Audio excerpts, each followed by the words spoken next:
itu eh, masih libur ini ya, masih libur. Galungan ya. Oh gitu ya. Iya, Dok. Ya baik ya. Eh, kita sekarang isi materinya ya. Sesuai dengan arahan dari ininya, koordinator mata kuliahnya, sebatas pengenalan saja. Kemudian selebihnya karena materinya semua tuh sudah di ini, sudah di sudah ada begitu, kalian tinggal membacanya saja ya. Sekarang kita mulai ya, kita mulai saja.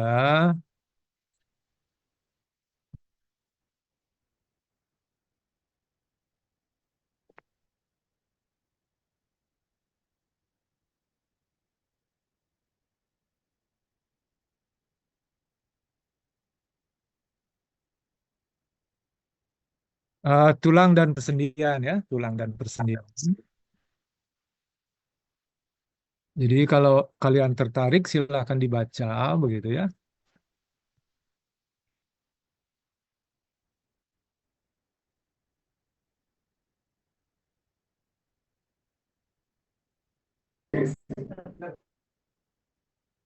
Ini sebenarnya secara materi sudah pernah kalian dapatkan sepintas ya waktu SMA mungkin, atau lebih detailnya waktu semester awal ya di mata kuliah anatomi. Jadi tulang itu merupakan jaringan ikat termineralisasi ya yang tersusun atas 4 jenis sel gitu. Osteoblast, osteosit, osteoklas, dan osteogenik gitu ya. Jadi sel osteogenik adalah sel pluripoten yang belum berdiferensiasi atau yang lebih umum dikenal sebagai sel punca begitu ya. Karena dia belum berdiferensiasi, tentu dia memiliki kemampuan yang dapat berkembang gitu ya. Jadi sel ini ditemukan pada periosteum, endosteum, dan pada saluran vaskular ya. Jadi memiliki fungsi penting sebagai alat gerak ya. Jadi kalian sudah familiar dengan istilah itu sebagai alat gerak, pendukung dan proteksi jaringan lembut, tempat menyimpan kalsium, fosfat dan sumsum tulang gitu ya.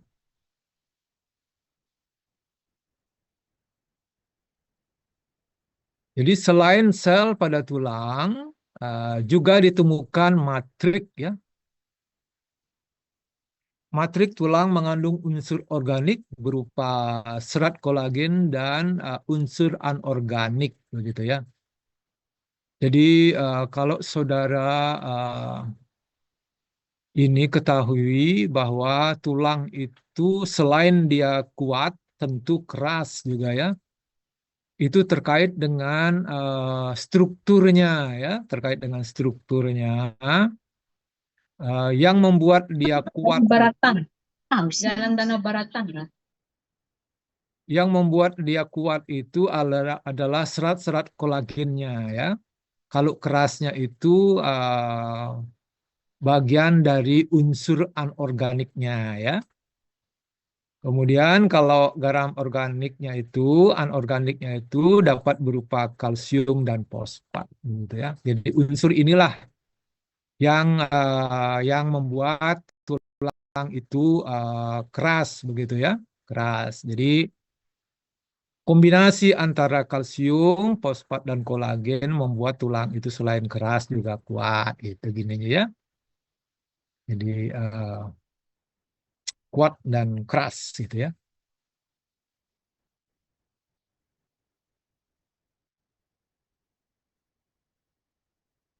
Gimana ini?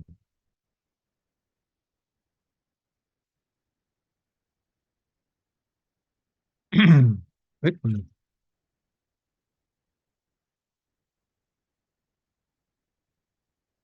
jadi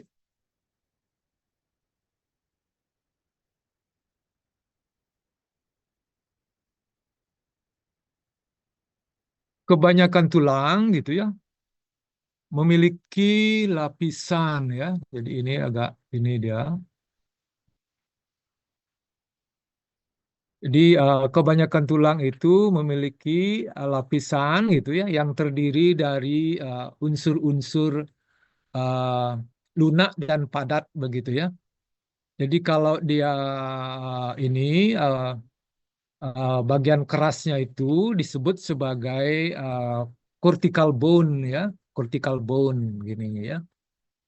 Jadi ini unsur kerasnya atau padatnya, kemudian bagian yang berongga yang terletak di bagian dalam itu disebut sebagai uh, trabecular bone atau cancellous begitu ya, cancellous, cancellous.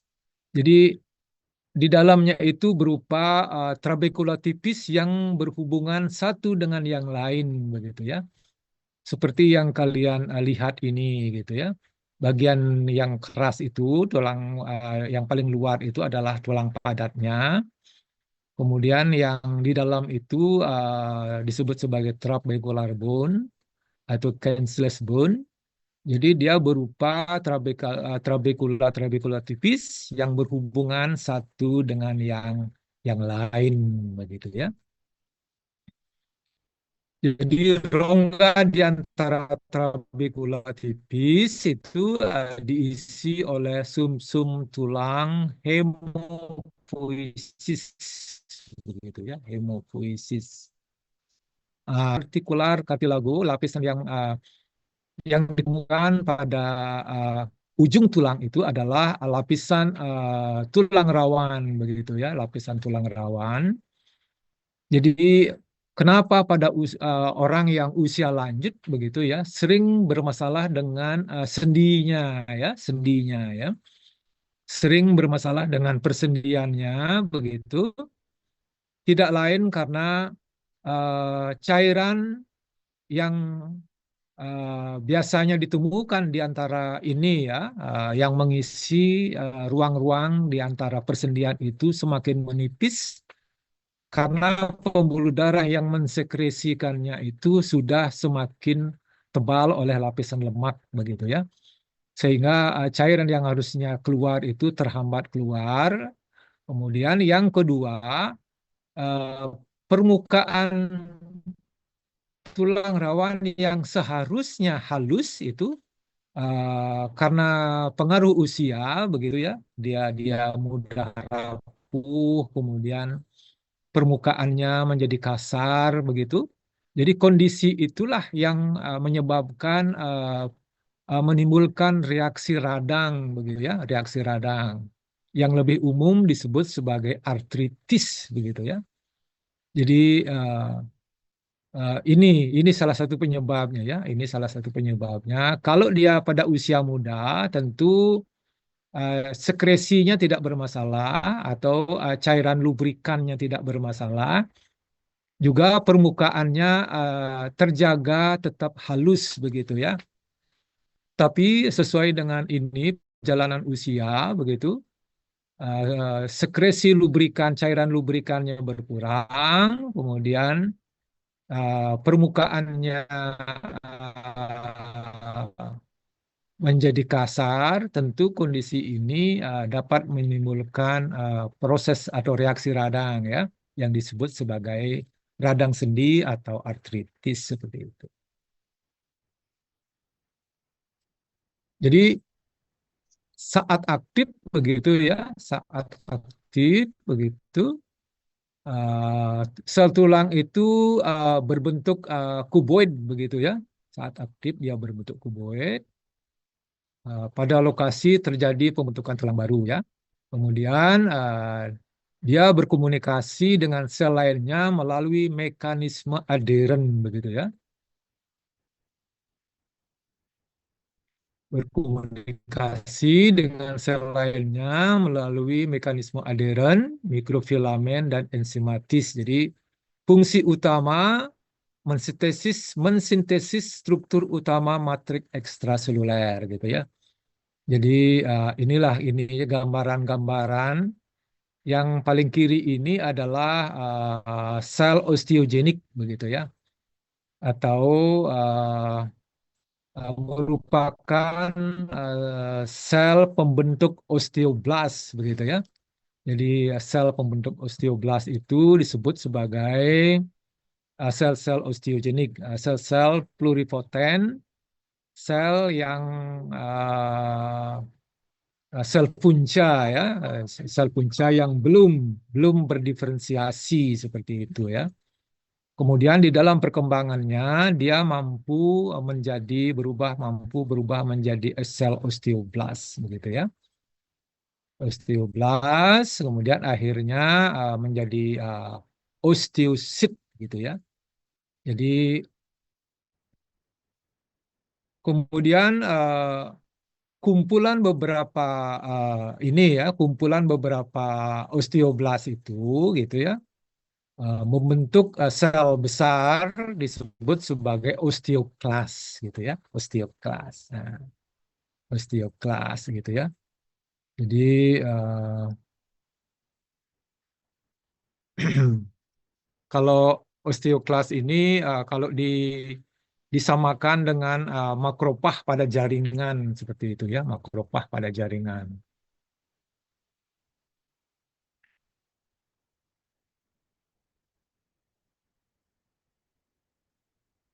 Loh.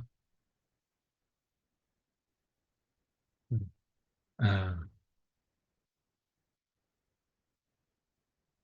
jadi alkali fosfatase pada tulang menandakan tidak hanya terlibat pada pembuatan matrik, juga memicu terjadinya proses mineralisasi ya. Jadi Pak Oka ulangi, alkali fosfatase pada tulang menandakan tidak hanya terlibat pada pembuatan matrik, juga memicu terjadi proses mineralisasi ya. Osteoblast juga mensekresikan dan mengendapkan unsur organik baru yang disebut osteoid begitu ya. Jadi osteoid ini adalah tulang muda ya. Osteoid ini adalah tulang muda yang belum mengalami proses mineralisasi gitu ya. Jadi osteoid merupakan matrik tulang baru yang belum mengapur ya gitu ya, yang belum mengapur atau belum mengalami proses mineralisasi ya. Di samping belum mengapur, dia juga belum mengandung mineral dan segera mengalami mineralisasi untuk menjadi tulang ya. Nah, itu ya. Jadi saudara harus bisa atau dapat membedakan osteoid itu apa dan kapan dia baru boleh disebut sebagai tulang begitu ya. Mungkin saudara ini ya waktu di histologi sudah pernah melihat di bawah mikroskop tulang itu ciri-cirinya apa ya, bagaimana ciri-ciri tulang secara histologi ya. Begitu juga dengan chondrositnya, tulang mudanya seperti apa ciri-cirinya ya.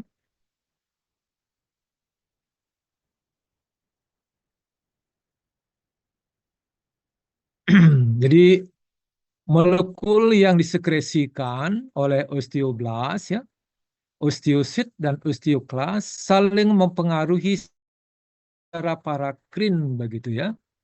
Nah, menyangkut istilah parakrin itu ya, parakrin itu berarti ada hormon yang disekresikan dari jarak yang tidak jauh begitu ya, dari jarak yang tidak jauh. Nah, berbeda halnya dengan endokrin. Kalau endokrin itu hormon yang disekresikan dari lokasi yang sangat jauh tempatnya begitu ya. Parakrin ya, parakrin berarti dia ada di sekitarnya. Hormon itu disekresikan dari jarak yang sangat dekat ya, atau ada di sekitarnya. Jadi untuk menjaga ya keseimbangan pembentukan dan resorpsi tulang gitu ya. Jadi osteoblast mengaktifasi pembentukan osteoklas dengan mengekspresikan M, CSF gitu ya. RANKL dan WNT5A dan menghambat aktivitas osteoklas melalui OPG. Jadi sebuah reseptor umpan RNKL, SEMA3A dan WNT16 begitu ya. Jadi peristiwa molekulernya agak rumit seperti itu ya. Tapi saudara baca saja dengan pelan-pelan, Pak Oke yakin kalian mampu memahaminya dengan baik begitu ya.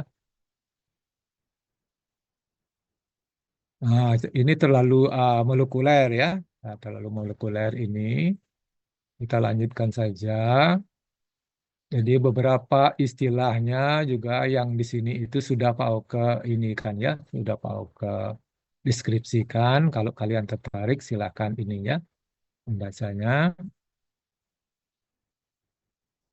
Jadi osteosit ya, ini seperti ini gambarannya osteosit. Jadi sesungguhnya osteoblas yang tertanam pada matrik tulang. Jadi ya, sel tulang hasil proliferasi dan diferensiasi osteoblas seperti itu ya. Jadi kalau kalian lihat begitu ya, kalau kalian lihat ini osteoblas itu posisinya adalah di daerah endoosteum ya, di daerah endoosteum.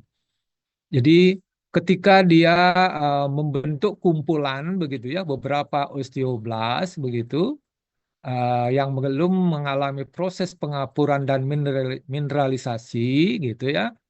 Uh, Posisinya disebut sebagai keadaannya disebut sebagai osteoid, berarti tulang-tulang muda ya, tulang-tulang muda yang belum mengalami proses pengapuran dan mineralisasi ya.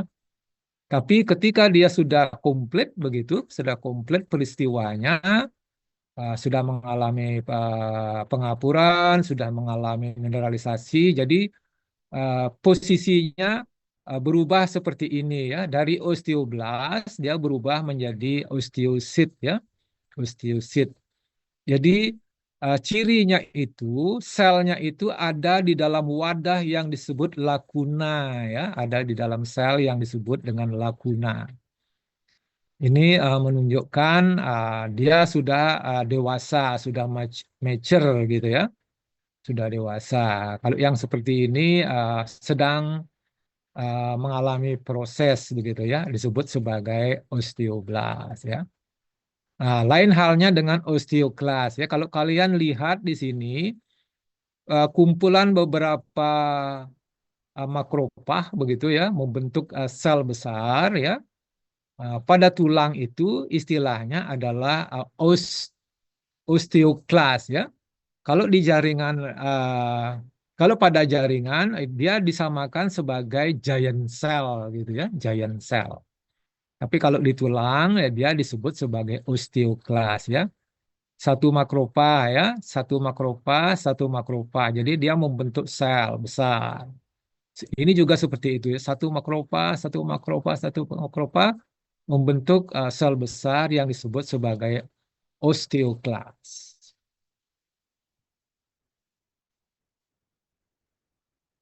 Jadi osteoklas itu merupakan sel besar dengan banyak inti ya, dengan banyak inti seperti itu.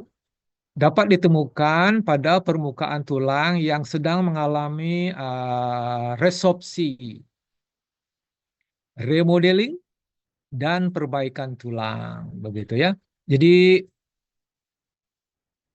hasil ya, hasil dari resorpsi tulang karena ada tulang tua yang harus diganti itu disebut sebagai uh,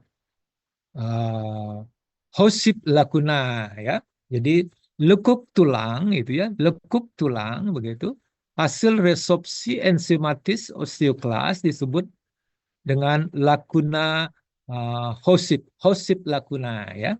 Ini.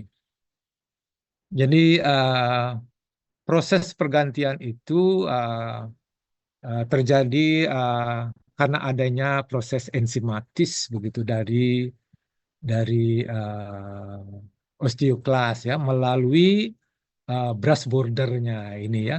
Jadi ada yang ini brush bordernya ya.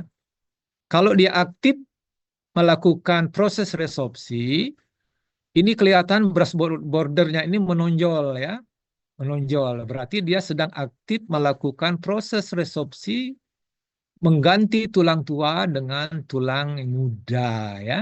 Jadi lekuk yang terbentuk akibat proses itu disebut sebagai Hooship lacuna gitu ya. Hooship lacuna. Jadi proses pergantian tulang muda menjadi tulang baru itu disebut sebagai remodeling ya. Jadi pada tulang itu istilahnya remodeling. Jadi pada jaringan disebut dengan regenerasi gitu ya. Jadi macam-macam ininya disesuaikan dengan tulangnya, um, tipe jaringannya ya.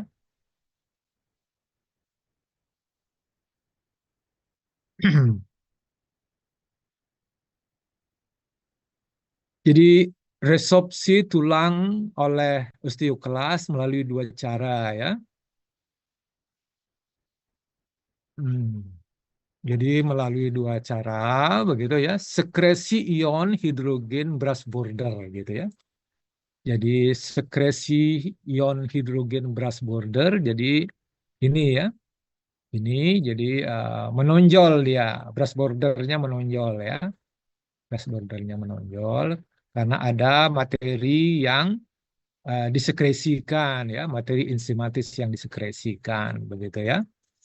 Dan yang kedua itu matrik kolagen dipecah menjadi fragmen-fragmen polipeptida ya oleh proteinase, lebih tepatnya lagi akatepsin K yang disekresikan oleh lisosom yang ada di dalam sitoplasma dari osteoklas itu gitu ya.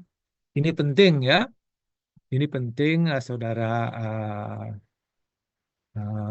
pahami dengan baik ya. Jadi resorpsi tulang itu oleh osteoklas itu melalui dua cara ya.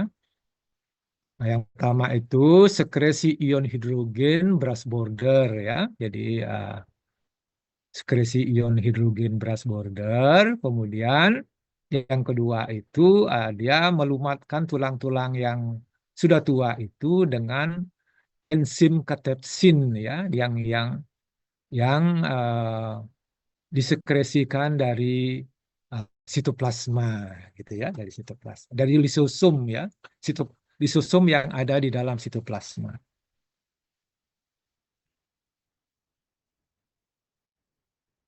Jadi kalsitonin adalah inhibitor osteoklas ya. Jadi osteoklas memiliki reseptor kalsitonin dan berespon terhadap hormon ini dengan cara menanggalkan brush border untuk lepas dari permukaan tulang, begitu ya. Jadi kalau tidak ini ya, kalau tidak ada kalsitonin, jadi tidak ada yang mampu menghentikan proses resorpsi gitu ya. Jadi kalsitonin ini sangat diperlukan ya untuk menghentikan proses kalsitonin itu, proses resorpsi itu begitu ya. Jadi kalsitonin ini sangat penting ya, sangat penting. Jadi untuk menyetop aktivitas resorpsi ya. Sebab kalau tidak di-stop, jadi tulang yang sehat pun itu diresorpsi juga begitu ya. Ini bahaya begitu ya, ini bahaya ya. Nah, jadi harus harus diatur dia. Kalau memang sudah selesai, kalau memang sudah habis sel tuanya begitu, kemudian uh, direspon oleh munculnya kalsitonin begitu ya untuk menghentikan aktivitas resorpsi dengan cara memendekkan brush bordernya ya, memendekkan dari brush border yang ada di permukaan sel osteoklas itu begitu ya. Bang kalau tidak nanti tulangnya menjadi tipis, dimakan terus begitu oleh oleh osteoklasnya begitu ya.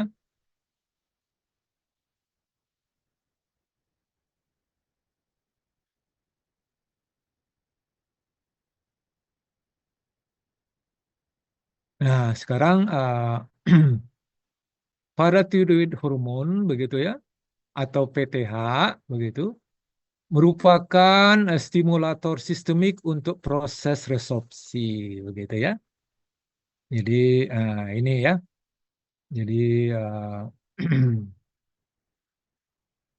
jadi ini adalah ya ini gambar ini merupakan proses ini ya proses resorpsi oleh osteoklas ya.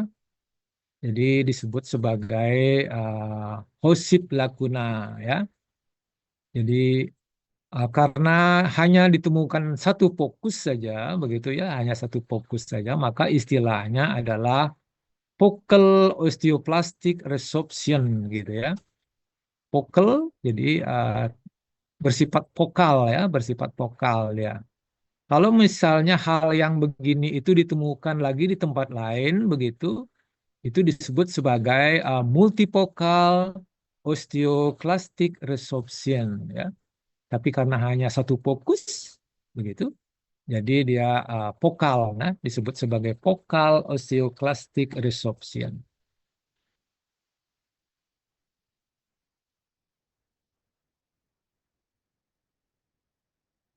Jadi bagaimana tulang itu kalau kita lihat sebagai jaringan, ya. Jadi tulang kompak dan subchondralis hewan besar, begitu ya, diorganisasikan ke dalam osteon, begitu ya. Jadi satu lingkaran ini itu disebut sebagai osteon begitu ya. Orientasi osteonnya itu longitudinal ya, longitudinal ya, longitudinal ya, longitudinal dengan lapisan lamela konsentrik begitu ya. Jadi semakin ke dalam semakin kecil gitu ya.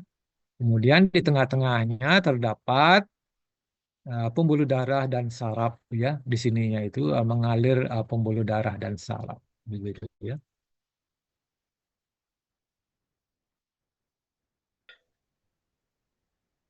Kau baik-baik saja, Bu? Di kamarmu. Iya. Nah, ini sudah tadi ya. Jadi pengurangan massa tulang pada hewan berumur disebabkan oleh tidak seimbangnya antara resorpsi dan remodeling begitu ya. Jadi pengurangan massa tulang begitu ya pada hewan berumur disebabkan oleh tidak seimbangnya antara resorpsi dan remodeling ya.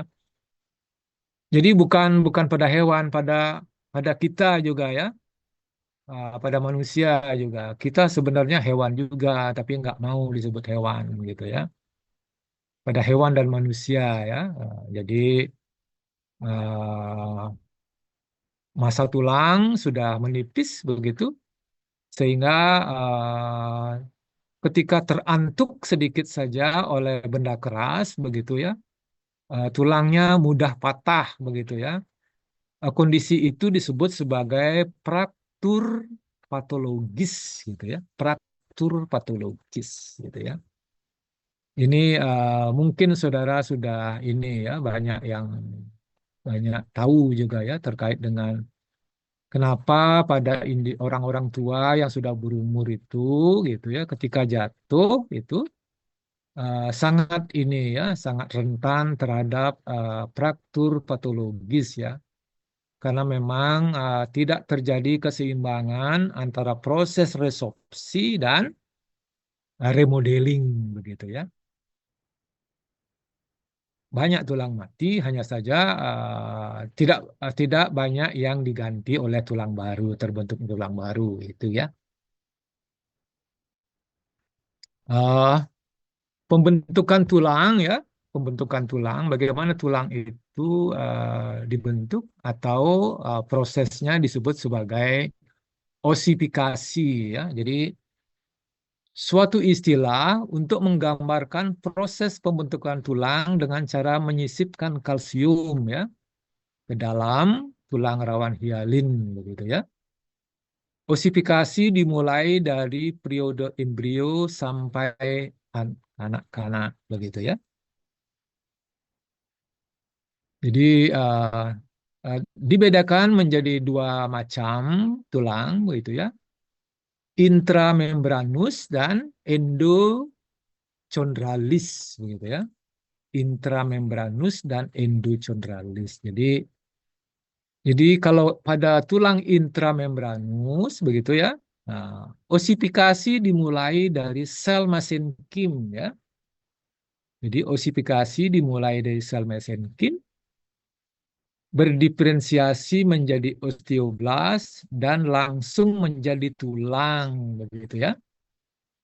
Nah, tulang intramembranus itu seperti tulang tengkorak dan clavicula ya yang tipis-tipis begitu ya, intramembran. Kemudian kalau dia kategori endochondralis adalah peristiwa pergantian tulang rawan menjadi tulang keras selama proses pertumbuhan ya, endochondralis. Peristiwa pergantian tulang rawan menjadi tulang keras gitu ya selama proses pertumbuhan ya. Tulang rawan menjadi tulang keras gitu ya. Jadi osifikasi ini ya endochondralis begitu ya. Jadi dimulai dari terbentuknya model tulang rawan hialin begitu ya. Jadi dimulai dari terbentuknya model tulang rawan hialin begitu ya. Nah, kemudian melanjut menjadi terbentuknya pusat osifikasi primer begitu ya. Jadi dilanjutkan dengan terbentuknya pusat osifikasi primer gitu. Nah, melanjut jadi pusat osifikasi primernya bertambah besar ya, bertambah besar dilengkapi dengan pembuluh darah begitu ya. Pembuluh darah. Jadi disebut sebagai pusat osifikasi sekunder ya. Jadi pembuluh darahnya juga uh, mulai terbentuk pada ujung tulang ya, ujung tulang ya ini ya. Pembuluh darah baru begitu ya. Kemudian uh, semakin besar ya, semakin besar dia melanjut ya, semakin besar ininya tulang trabekulanya, spangibonnya semakin tebal begitu ya, semakin tebal. Begitu juga dengan ininya periosteumnya semakin tebal, tulang kerasnya ya, tulang kerasnya juga semakin tebal ya. Sumsum tulang juga sudah mulai terbentuk ya. Pada ujung tulang juga sudah terbentuk ujung ini ya, sumsum tulang. Nah, kemudian pada tulang panjang ya, pada tulang panjang pada akhir pertumbuhan tulang itu uh, disusupi oleh epiphyseal plate ya, lempeng pertumbuhan ya, epiphyseal plate ini ya, lempeng pertumbuhan begitu, artikular ya, artikular. Ini penting ya, artikular ini dan harus dijaga. Selain penting, dia harus dijaga agar tetap halus. Selain halus, dia harus licin juga ya, untuk menghindari proses gesekan yang berlebihan begitu. Yang itu yang pertama. Kemudian agar juga tidak terjadi radang, menghindari radang ya. Karena tidak boleh ya. Apalagi kebiasaan orang itu ya pada persendian tangannya itu sering di ini ya, di apa namanya itu, kebiasaan orang itu dilekuk-lekuk begitu sampai berbunyi ya, sampai berbunyi ya, jari tangannya itu sampai berbunyi cetek-cetek itu sangat berbahaya ya. Karena kalau sampai cedera artilago kartikularnya itu akan merangsang terjadi proses radang ya, radang, artritis, apalagi sampai timbul bengkak di situ ya, akan terasa sakit yang sangat atau rasa sakit yang luar biasa ya. Kalau anatominya uh, kalian sudah dapat lah ya, ini sudah dapat ini di anatomi sudah dapat ya. Jadi bagian panjang dari tulang itu disebut sebagai diafisis begitu ya, diafisis ya. Kemudian ujungnya itu adalah epifisis ya, bagian atasnya itu proksimal dan bagian bawahnya itu distal begitu ya. Jadi bagian antara diafisis dan epifisis itu adalah metafisis ya. Jadi kalian sudah familiar ya dengan bagian-bagian dari tulang itu. Nah, kemudian struktur lempeng pertumbuhan juga kalian bisa baca sendiri ya. Kalian bisa baca sendiri.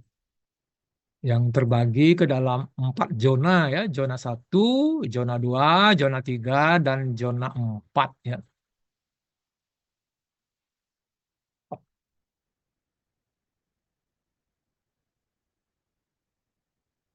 Jadi yang paling penting itu reaksi tulang terhadap cedera ya. Bagaimana tulang itu bereaksi terhadap adanya cedera ya.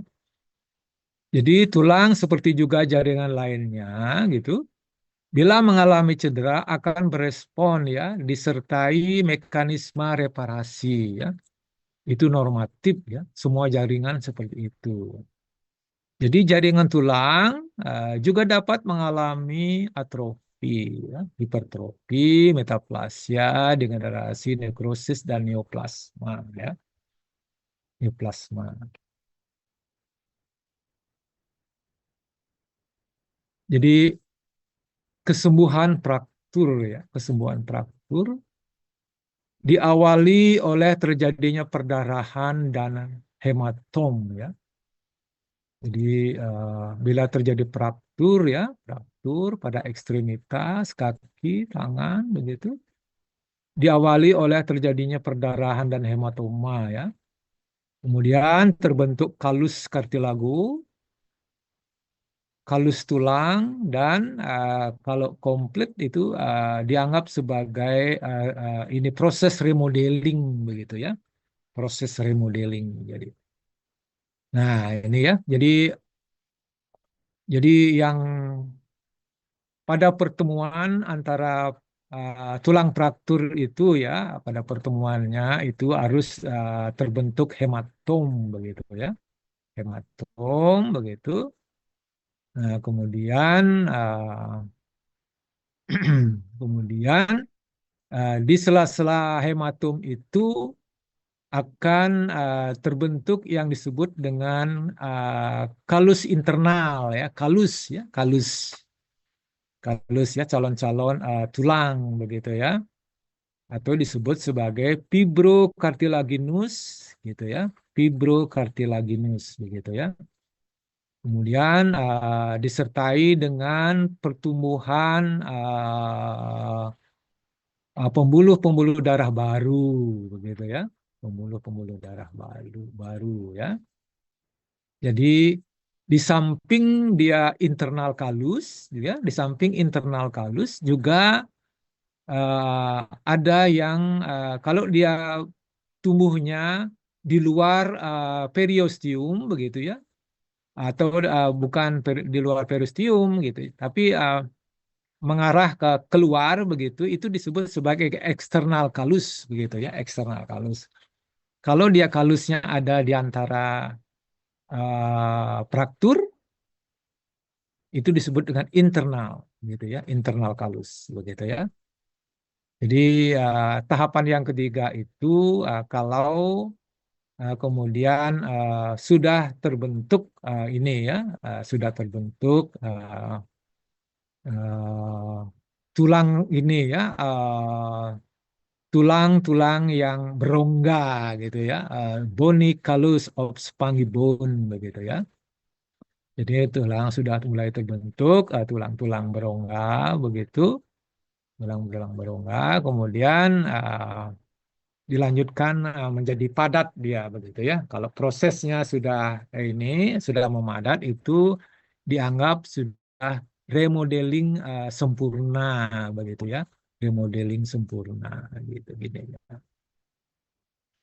Sebenarnya peristiwa fraktur pada tulang itu sesungguhnya sangat mudah untuk ini ya, sangat mudah untuk bersatu ya. Hanya saja kita seringkali tidak yakin ini ya, tidak yakin ini pada area fraktur itu tidak terjadi pergerakan antara tulang patah di bagian atas dan tulang patah di bagian bawah begitu ya. Kalau saja dapat diyakini begitu dengan cara memasang spalek atau yang lainnya begitu ya, tidak harus bedah begitu, apalagi sampai pasang plat gitu ya. Nah, kalau kalian mampu meyakinkan diri begitu, tulang patah itu uh, dapat diikat sekuat mungkin dan tidak akan ini ada pergerakan-pergerakan yang mengganggu proses kesembuhan itu yakin ya, sangat yakin dia akan sembuh ya. Hanya saja kesembuhan yang tidak melalui proses pembedahan itu ya, kesembuhan fraktur yang tidak mengalami proses pembedahan itu seringkali konturnya tidak semulus pembedahan fraktur tulang melalui kesembuhan fraktur tulang melalui pembedahan itu gini ya. Kalau karena proses ini kesembuhan karena pembedahan itu sudah pasti bagus ya, secara kontur sudah bagus-bagus karena memang uh, dipasang plat begitu ya, apakah plat tembaga atau ini platinum atau stainless begitu, karena diyakini dia akan tidak bergerak-bergerak ya, tidak goyang begitu ya, tidak goyang ya, karena sudah diikat di oleh skrup begitu ya. Jadi sudah diyakini kesembuhannya akan mulus ya. Tapi kalau hanya diikat dengan spalek saja begitu ya, atau dengan materi yang lain begitu tanpa melalui proses pembedahan, sembuh juga, sembuh juga. Hanya saja secara kontur dia tidak mulus begitu ya, tidak seperti tidak terlihat seperti awalnya ya, seperti itu.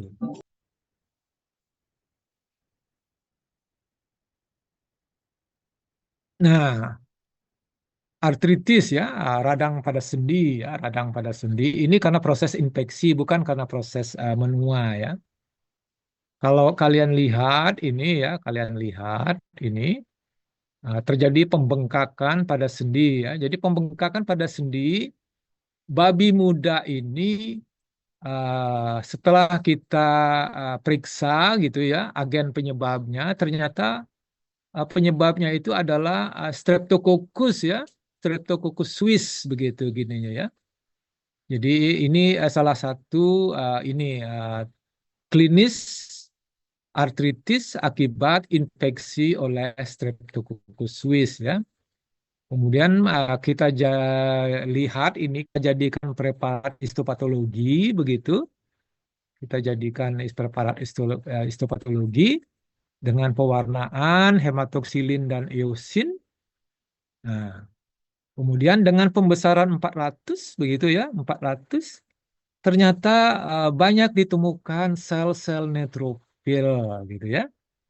Jadi itu merupakan indikator bahwa peradangan pada sendi ini begitu ya, karena neutropil banyak ditemukan, itu menunjukkan indikator radang sendi ini disebabkan oleh bakteri, begitu ya, bakteri, ya, bakteri. Kemudian ketika dikultur begitu ya, ketika dikultur pada media beladagar begitu, ternyata ada pertumbuhan koloni basah begitu ya, bukoid ya, basah begitu ya, basah dan diwarnai diwarnai dengan pewarnaan geram gitu ya, diwarnai dengan pewarnaan geram. Ternyata uh, ininya terlihat sebagai ini menunjukkan bakteri strep tuh begitu karena jejer ya, karena dia jejer ya, berbaris memanjang begitu gininya dan berwarna biru ya, berwarna biru atau ungu ya, berwarna ungu. Itu merupakan ciri dari bakteri gram positif ya. Kenapa dia ini? Kenapa dia bakteri gram positif itu ketika diwarnai dengan gram berwarna ungu begitu ya?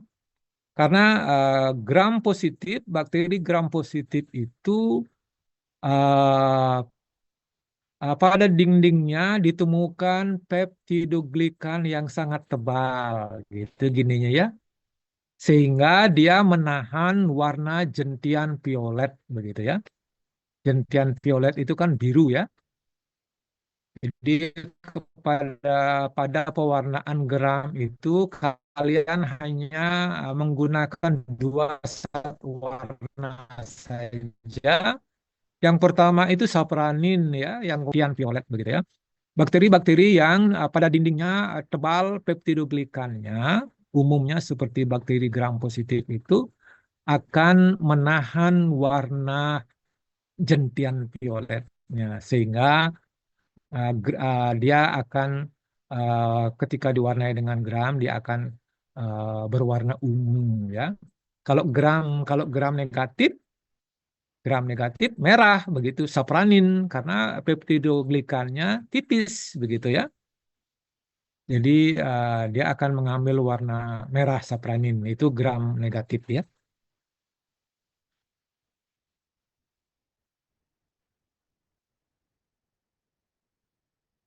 Nah ini ya jadi uh,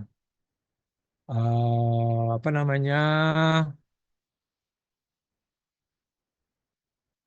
tulang ya, tumor pada tulang ya, pada distal radius begitu ya, pada radius distal begitu gininya. Kalau osteosarkoma dari namanya saja ini menunjukkan tumor ganas ya, tumor ganas pada tulang ya, osteosarkom begitu ya, osteosarkom.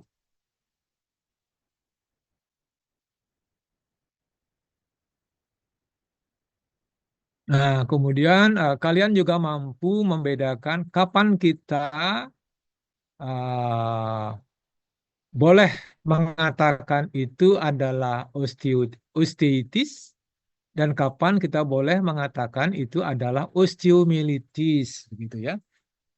Jadi dari istilahnya saja ya, osteitis ini berarti radang pada tulang ya. Nah, ini ya, radang pada tulang ini.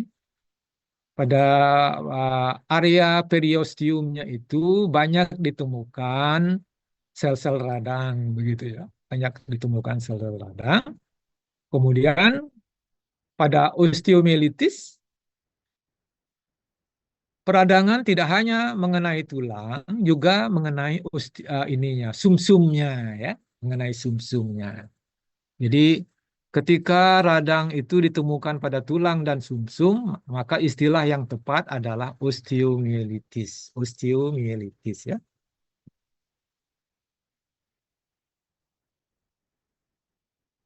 Ada pertanyaan sampai di sini, saudara-saudara?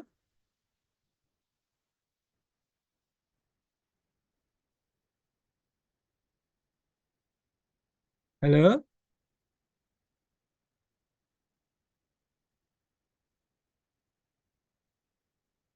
Ada pertanyaan?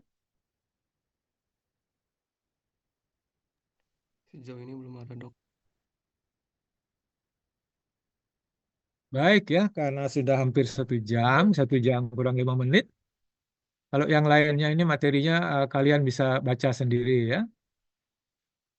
Kalau memang tidak ada yang ditanyakan, jadi mau akhiri perkuliahan ini sampai di sini saja ya. Terima kasih, Dok. Terima kasih banyak, Dok.